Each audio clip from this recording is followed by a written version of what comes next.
So this is the 150 Handheld Games To Go. It is a clone console that so far I think has not been seen online except in a few pictures and eBay listings. I first saw this in a magazine for ordering toys for Christmas when I was a kid, like a shopping magazine. I didn't get it, but I was always curious about what it was going to be. Later on, I was doing a lot of research into clone consoles, and so I started to suspect it might be sort of a Wii clone vibe, but I wasn't entirely sure. Anyway, now I have one of these, thanks to Group Nebula, who found one on eBay and told me about it in a Discord server. So, thank you. Here's the battery compartment. Here's a picture of the battery compartment so that you can see about what size the console is. These are AAA batteries. But if you don't want to use AAA batteries, it also has a 5-volt power supply down here. So this is made by RYO, which I'd never heard of, and they are not associated with any other clone consoles, but they are associated with other electronic toys that were often sold in the same magazines. And based on what I could find, it appears that mainly they take the designs for existing toys and repackage them in new shells. I doubt they do any coding on their own. Almost everything on here has been seen on other clone consoles, so I'm not going to be playing every game on camera because most of them have already been recorded. Here is the D-pad. As you can see, it's a little bit rubbery, a little bit like... There's this knob in the center. I don't like that much. Also, pressing up has a tendency to hit the right arrow on the inside along with it. Here's the A and B buttons. These happen to be made of the same green plastic as the D-pad, but they're painted, which is kind of interesting. And back here, where you'd expect there to be L and R, we have reset, which, well, does exactly what you'd expect it to. And start, which is the pause button, basically. Also what you might expect it to be, except that it's in this R position over here. So I mentioned the name 150 Handheld Games To Go, which is what it was called on the magazine listing, but as you can see on the console itself, it just says Portable Games Console, which is I was about to say a lot more generic sounding, but honestly the first name is pretty generic as well. It also has gone under the name 80 games, 180 games, and 100 games. I think there might have also been 120 games, so there were a few variants in this same shell sold. However, it's still incredibly hard to find these, probably because nobody wanted to buy them. So now I'm going to plug in my 5 volts DC adapter, because it's 5 volts. You don't want to plug in the wrong amount. Boom. And turn it on.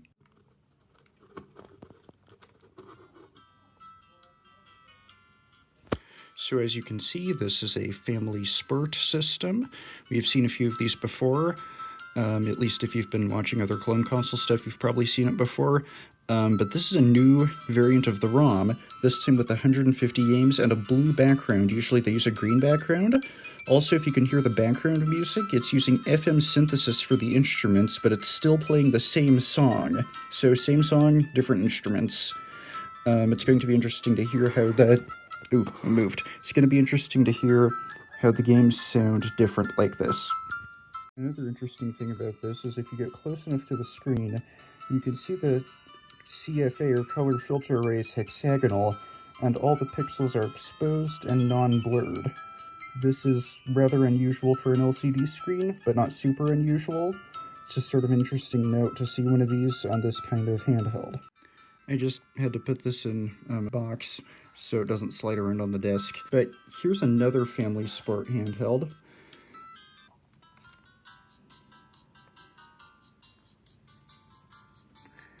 There's the green background I was telling you about. Now this one is generally like this, except this is a lot more common, it has a lot more games on it, and the screen is actually worse. You'll notice if you turn it from left to right, the green levels really shift, and that's hard to look at because my left eye and right eye are getting 2 different levels of green, so this one actually has a better screen in that regard. but this one has more games, and it has most of the same ones that are on here. And because this is very common, I'm going to, in selecting which games to focus on, I'm going to be specifically looking at games that are either different from this one or don't show up on this one.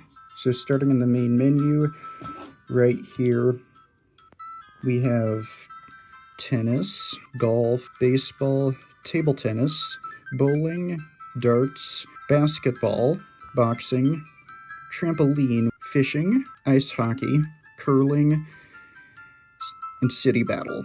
We also have the mini game section. This does not have the mini fighter game, which is on a few of these, which is really too bad because that one was also kind of interesting.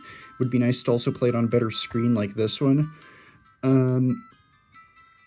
Yeah, over here we also have Crazy Moto, which looks like it's not on the other one, but they do have some pretty similar racing games. Run, which also isn't there. So yeah, now we're getting into more of these. There's the mini fighter game. They also have this education section, which is not very educational at all. Even if you were young enough that the stuff on here could be educational, there's better ways to learn this than a clone console. And of course they have the mini game section, which we'll probably be looking at the most. Now, for those of you unfamiliar with Family Sport as a series of clone consoles, it originally was meant to be like a sort of a Wii lookalike console. And as you can see from the tennis game here, let me start the game. Pressing A is really all you need to do to play the game. Now, the reason for this is that the console was designed for just has a sensor for when you shake the remote that makes it hit A on the inside of the console. The idea being that way it can feel like you're playing on a Wii. The D-pad isn't useless though. You can hold down the left or right while you press A. Sure enough, it's sort of leaning more to the left. Yeah. Anyway, behaving exactly like you'd expect a Wii clone to, except in handheld format.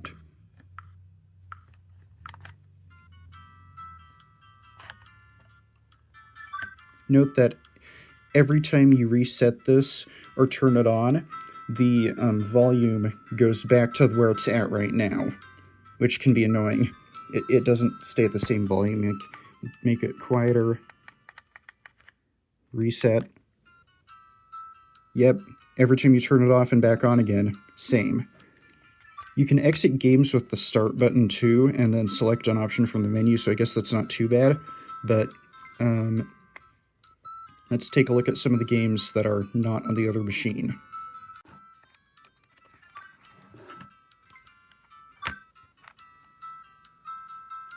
So, Jumping Mary.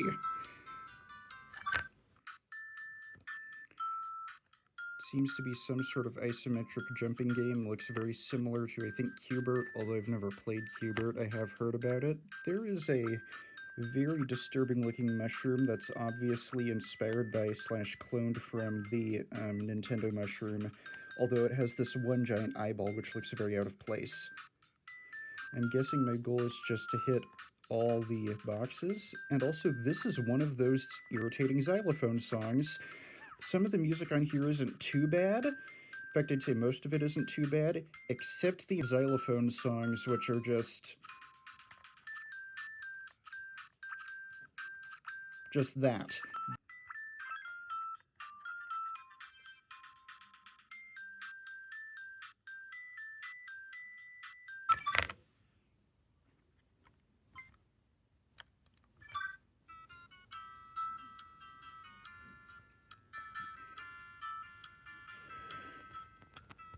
So the next game we're going to take a look at is Beer Master.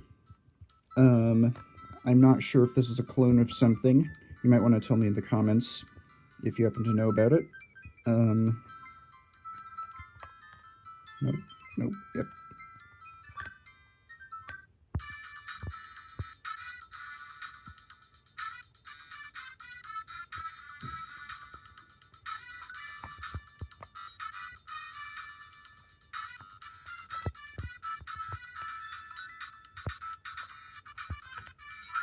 There we go. Just give the customers a beer and wait for them to slide it back, throw it back onto the table. If you don't, the cup will break. And that's basically the game. Sort of feels kind of Game & Watchy, if you will. That's A, right? Minus 200 points because I missed it. Okay.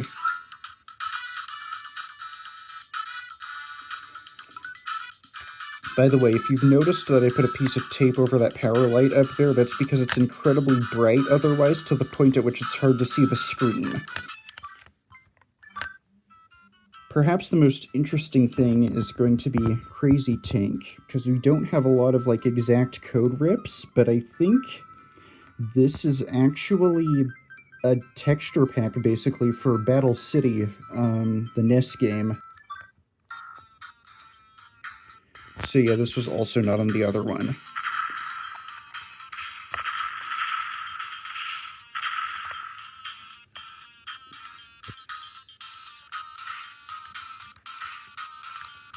Yep, only one bullet on the screen at a time. This song is used in a few of the different games, by the way.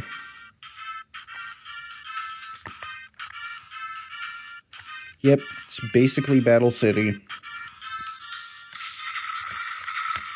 And this hardware was able to run retextured NES ROMs, because there's a few more of those on here as well, except those ones use their own NES ROMs that they put on their own Famiclones back in the day, I guess, so that's a little bit different. But, this is Crazy Tank. Next up, just some name changes between this and later revisions like this. Star War over here becomes Space Sword, but as you can see from starting it up, they're the same game.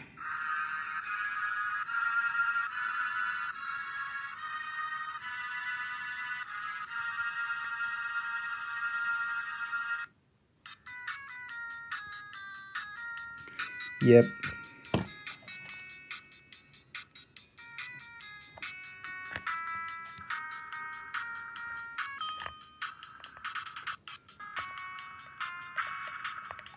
Additionally, in the Venture section, over here we have a slot machine game.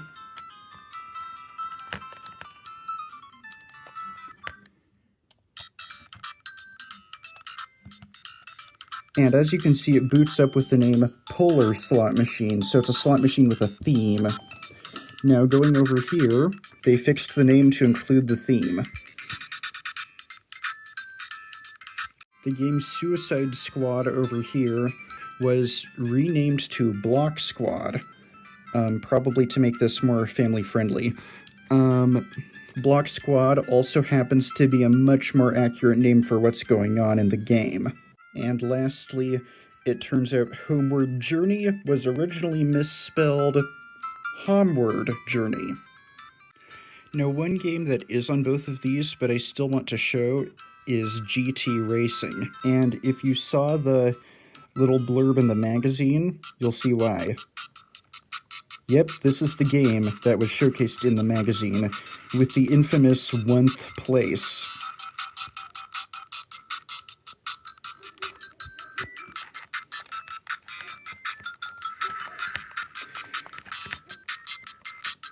Yep, A to drive, left and right to move the car left and right, and sort of turn, if you want to call it turning.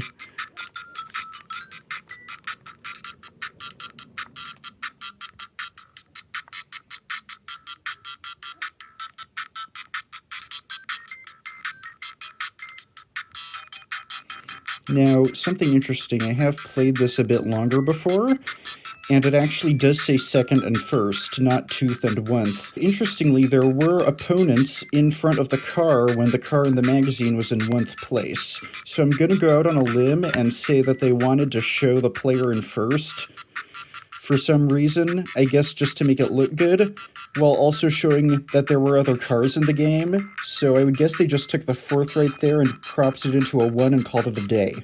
That's my guess about where 1th place came from in the magazine. Alternatively, it could have just been an earlier version of the game, but that doesn't explain why there were more cars on the road in front of the viewer. Yep, 3rd. So all in all, this is really not a great handheld, even for a Wii clone, because a lot of the games are just too easy. Of course, it's more difficult when I'm holding the phone to film it at the same time, but a lot of the games on here are too slow. Even the hard ones are still kind of slow and hard, if you know what I'm saying. There are a few on here that are sort of decent, though, I guess. Okay, after playing around a bit, I have found a few that are more difficult. But yeah, all the games that I have not showed you yet can also be seen on other handhelds like this one over here.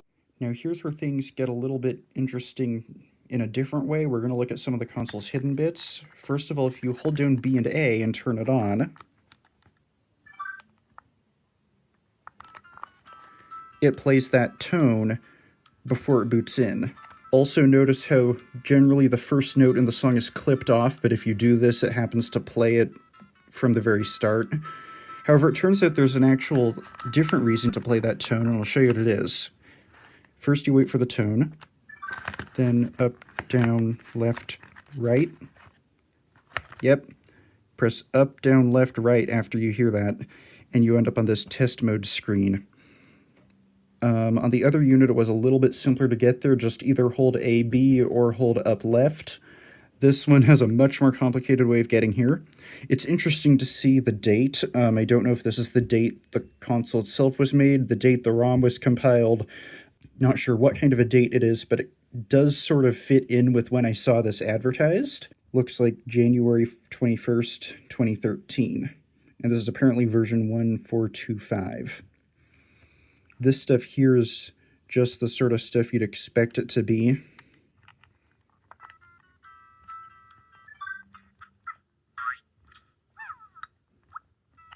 The sound test sadly does not have a way to go through any numbers other than these ones.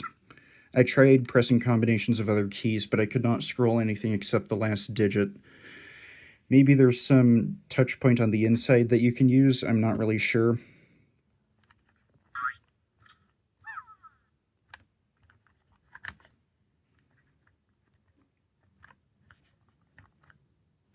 Here's up, down, left, and right, B and A, and interestingly, start is mapped to what appears to be a player to right button.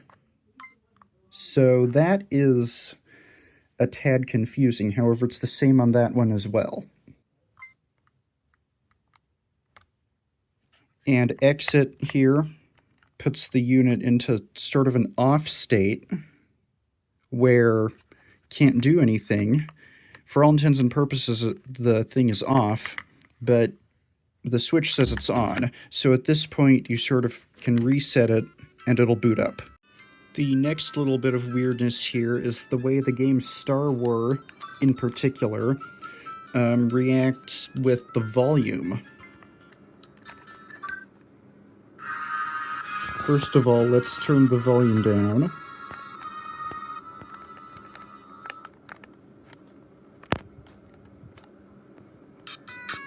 And it's right back up to 100% as soon as you enter the game. So there's something in the start for Star Wars that resets the game volume to full, which is a little bit odd. But it doesn't stop there. Within here, you can set the volume to anything you like, including off. I think I'll use off for this demonstration. You can set it to anything you like.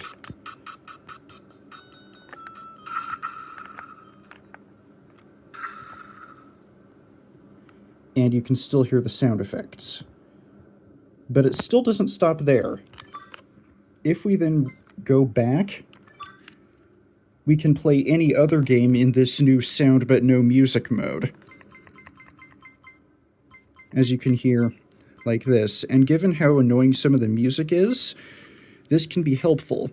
I think this is a perfect example of it's not a bug, it's a feature. One more volume quirk with Star Wars that I forgot about is that the volume minus, specifically not the plus, but the minus, wraps around. So I'm just going to hold down volume minus right now, and you can hear what it does.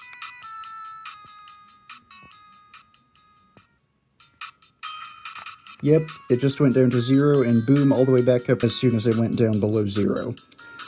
but that's, once again, only in this one game. Speaking of the volume, the last little bit that I can show with this is the way the volume interacts with the instruments in the song. So, games that fit on less memory often use sequenced music, and so the instruments can be isolated.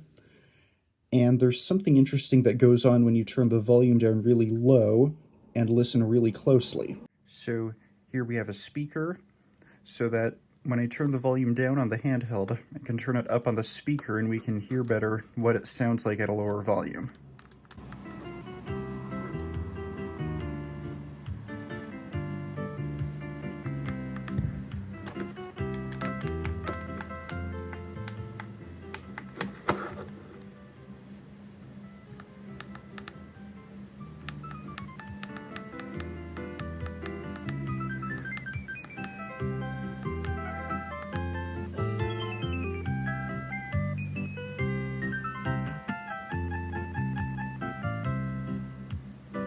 Yep, some of the instruments are missing. Let's turn it down even farther. No, up a little.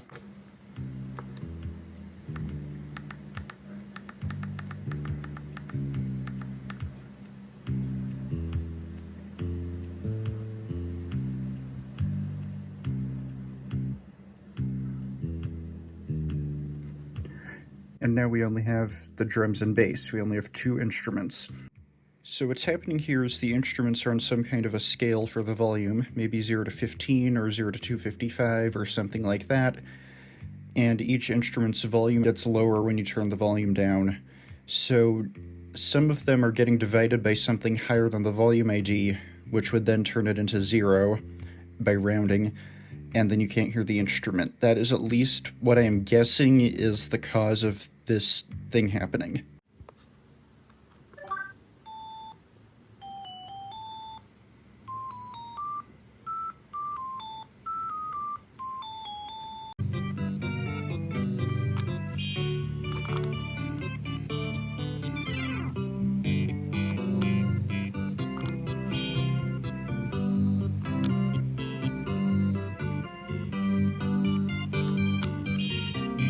So there you go, the 150 handheld games to go. Now we know what's on it, we know some of its quirks, and I'm glad I could show you guys this. Definitely in the Wii clone family, has some unique quirks to it though, and I hope you enjoyed the video. Don't forget, you can also watch my videos on archive.org, and have a good day.